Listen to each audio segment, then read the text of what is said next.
Hello viewers, ನಮಸ್ತೆ ಎಲ್ರಿಗೂ. ನಾನಂತೂ ಸೂಪರ್ ಆಗಿದ್ದೀನಿ, ನೀವೆಲ್ಲರೂ ಸೂಪರ್ ಆಗಿದ್ದೀರಾ ಅಂತ ಭಾವಿಸ್ತಾ ಇದ್ದೀನಿ. ಇವತ್ತು ಒಂದು ಅದ್ಭುತವಾದ ಮೂವಿ, ಅದ್ರ ಬಗ್ಗೆ ರಿವ್ಯೂ ಮಾಡ್ತಾ ಇದ್ದೀನಿ. ಈಗಲೇ ಹೇಳ್ತಾ ಇದ್ದೀನಿ, ಈ ಮೂವಿ ತುಂಬಾನೇ ಸೂಪರ್ ಆಗಿದೆ. ಮತ್ತೆ ಈ ವಿಡಿಯೋ ಒಪಿನಿಯನ್ ಎಲ್ಲ ನನ್ನ ಪರ್ಸನಲ್ ಒಪಿನಿಯನ್. ಚಿಕ್ಕ ವಯಸ್ಸಿಂದನೂ ನಮ್ಮ ಫ್ರೀಡಮ್ ಫೈಟರ್ಸ್ ಬಗ್ಗೆ ಹಾಗೂ ಸೋಷಿಯಲ್ ರಿಫಾರ್ಮರ್ಸ್ ಬಗ್ಗೆ ಸೋಷಿಯಲ್ ಸಬ್ಜೆಕ್ಟ್ ಅಲ್ಲಿ ಓದಿ ತಿಳ್ಕೊಂಡಿರ್ತೀವಿ. ವಿಶೇಷ ಏನು ಅಂತಂದ್ರೆ, ಇನ್ನೂ ತುಂಬಾ ಜನ ಫ್ರೀಡಮ್ ಫೈಟರ್ಸ್ ಹಾಗೂ ರಾಜರ ಮನೆತನಗಳ ಬಗ್ಗೆ ನಮ್ಮ ಬುಕ್ ಅಲ್ಲಿ ಅಥವಾ ನಮ್ಮ ಸಿಲೆಬಸ್ ಅಲ್ಲಿ ಇರಲೇ ಇಲ್ಲ. ಈಗಿನ ಕಾಲದ ಡೈರೆಕ್ಟರ್ಸ್ ಅದನ್ನೆಲ್ಲದನ್ನು ರಿಸರ್ಚ್ ಮಾಡಿ ಜನರಿಗೆ ಆ ಕಥೆನ ತಲುಪಿಸೋಕೆ ಹೋರಾಡ್ತಾ ಇರೋದು ನನಗೆ ತುಂಬಾನೇ ಇಷ್ಟ ಆಯ್ತು. ಈ ತರ ದೇಶಭಕ್ತಿ ಪಿಕ್ಚರ್ ನೋಡಿದಾಗೆಲ್ಲಾನು ಇಂಡಿಯನ್ ಆಗಿರೋದಕ್ಕೆ, ಅದರಲ್ಲೂ ನಮ್ಮ ಕರ್ನಾಟಕದವನಾಗಿರೋದಕ್ಕಂತೂ ನನಗಂತೂ ತುಂಬಾನೇ ಹೆಮ್ಮೆ ಆಗಿದೆ.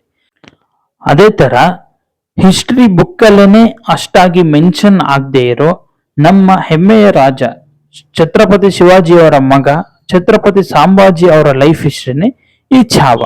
ಬನ್ನಿ ಈ ಮೂವಿನ ರಿವ್ಯೂ ಮಾಡೋಣ. ಮೊದಲನೇದಾಗಿ positive points. Vicky Kaushal acting ಅಂತೂ ಈ ಪಿಕ್ಚರ್ನ ಮೇಜರ್ ಪಾಸಿಟಿವ್ ಪಾಯಿಂಟ್.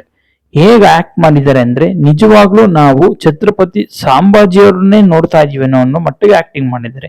ರಿಯಲಿ ಅವ್ರ ಕೆರಿಯರ್ ಅಲ್ಲಿ ತುಂಬಾ ಬಯೋಗ್ರಫಿ ಮಾಡಿದ್ದಾರೆ. ಇದು ನನ್ನ ಪರ್ಸನಲ್ ಫೇವ್ರೆಟ್. ಪರ್ಫಾರ್ಮೆನ್ಸ್ ವಿಷಯಕ್ಕೆ ಬಂದ್ರಂತೂ ಇವ್ರನ್ನ ಬಿಟ್ಟು ಬೇರೆ ಯಾರನ್ನೂ ನಾವು ಜಡ್ಜ್ ಆಗಲ್ಲ. ಈ ಹಿಂದೆ ಜಸ್ಟ್ ಬರೀ ಕತ್ರಿನಾ ಕೈಫ್ ಅವರ ಹಸ್ಬೆಂಡ್ ಅಂತ ರೆಕಗ್ನೈಸ್ ಆಗ್ತಿದ್ದವರು ಇತ್ತೀಚಿನ ದಿನಗಳಲ್ಲಿ ಅವರ ಸ್ಕ್ರಿಪ್ಟ್ ಸೆಲೆಕ್ಷನ್, ಅವ್ರ ಆಕ್ಟಿಂಗ್ ಮುಖಾಂತರ ತುಂಬಾನೇ ರೆಕಗ್ನೈಸ್ ಆಗ್ತಿದ್ದಾರೆ. ಈ ಪಿಕ್ಚರ್ ನ ವಿಲನ್ ಅಂತೂ ಸಖತ್ತಾಗಿ ಆಕ್ಟಿಂಗ್ ಮಾಡಿದ್ದಾರೆ. ಆಕ್ಷನ್ ಸೀನ್ಸ್, ಪ್ರೊಡಕ್ಷನ್ ಡಿಸೈನ್ ಹಾಗೂ ಕಾಸ್ಟ್ಯೂಮ್ಸ್ ಎಲ್ಲಾ ವಿಷಯದಲ್ಲೂ ಇದು ಚೆನ್ನಾಗಿದೆ. ಹಾಗಾದ್ರೆ ಈ ಪಿಕ್ಚರ್ಗೆ ನೆಗೆಟಿವ್ ಇಲ್ವಾ ಅಂತ ಹೇಳ್ತಿದ್ರ? ಅಲ್ಲಿಗೆ ಬರ್ತೀನಿ ತಡೆದು.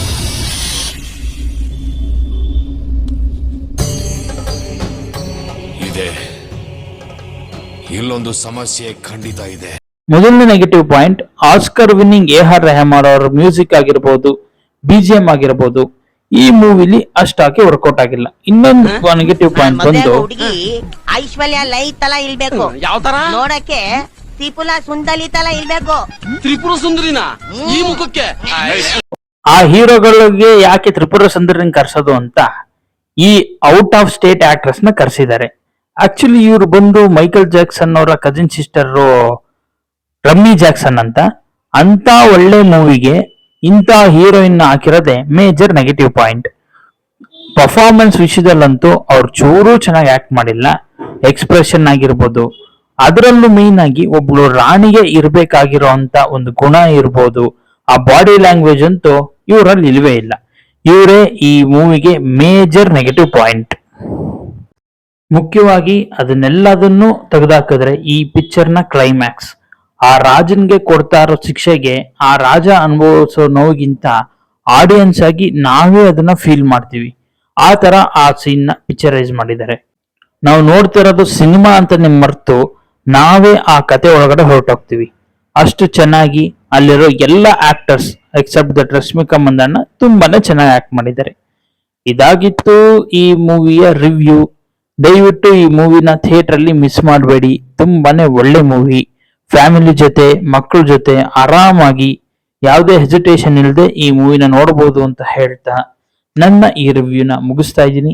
ನೆಕ್ಸ್ಟ್ ಒಂದೊಳ್ಳೆ ಕಂಟೆಂಟ್ ಜೊತೆ ನಿಮ್ಮ ಎದುರುಗಡೆ ಬರ್ತೀನಿ.